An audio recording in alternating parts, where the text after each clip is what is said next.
Call a member for Goldstein. Thank you, Deputy Speaker.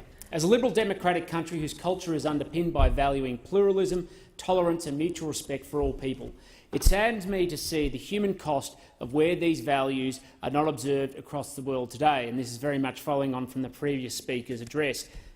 There have always been increasingly alarming reports out of Russian province of Chechnya of homosexual men being captured and tortured in prison camps and families being encouraged to kill other members to protect their honour. Independent newspaper Novaya Gazeta found that dozens of men aged between 16 and 50 had mysteriously disappeared off the streets. Among them are well-known faces on local television and religious leaders. The camps in the town of Argon have reportedly become a cesspit of inhumane abuse. Men are taken outdoors and beaten several times a day while also enduring electric shocks.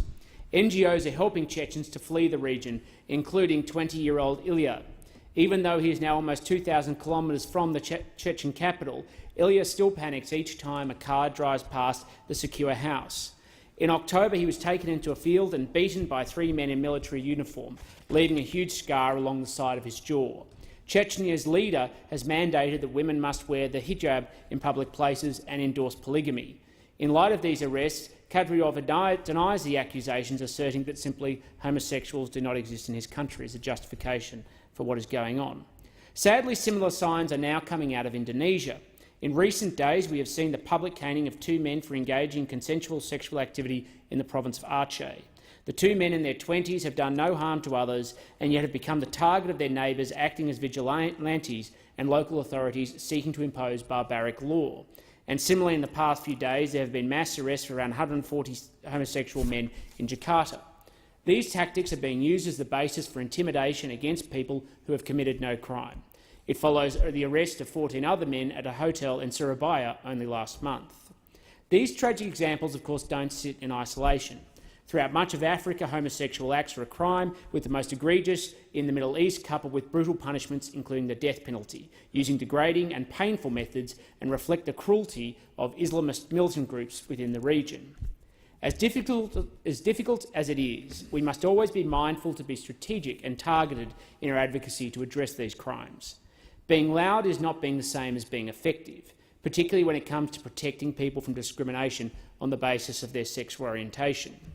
Indonesian writer Hundri Yulis said on ABC's Radio National recently, in response to a question about whether improvements in rights for homosexuals in Western liberal democracies was contributing to this crackdown, that, quote, "the globalisation of LGBT rights, including the legalisation of same-sex marriage in the United States, also contributes to the rise of anti-LGBT attitudes," end quote. And similarly that, quote, "most of the anti-LGBT arguments revolve around westernisation and how we have to counter westernisation of our country, which is the #1 reason behind it," end quote. As we have found in Uganda in the past, public advocacy by Western governments can be used as a weapon to reinforce the justification for crackdowns and make situations worse. I am proud to be part of a government that has been unafraid to directly tackle some of these governments and working with others to stand up to this sort of barbarism. And I particularly want to congratulate the work of the Foreign Minister, Julie Bishop, for her targeted, strategic and precise advocacy as the Foreign Minister, and also in working with other countries towards a coordinated response. And I do encourage the Foreign Minister to continue on this path and use any available method or option available to her to be effective. But we must also condemn them, and I hope that all members and senators would join with me in this expression. There is something we can't ignore in all of these acts. There is a common thread underpinning these wicked acts: the application of extremist versions of Islamic theology to justify the deliberate and malicious targeting of homosexuals. And I have previously spoken in this place and others about the same rationale being used to target, mistreat and kill women and Christians. Freedom sits in a context underpinned by our values of the dignity of all people and their liberty to pursue their life, their opportunity, their enterprise and their happiness. This is why I will never be a cultural relativist. It is why I am a cultural conservative, because our liberal democratic culture underpins the freedoms that so many of us enjoy and don't lead to the abuse of law to target particular minority groups and make them and send them through punishment.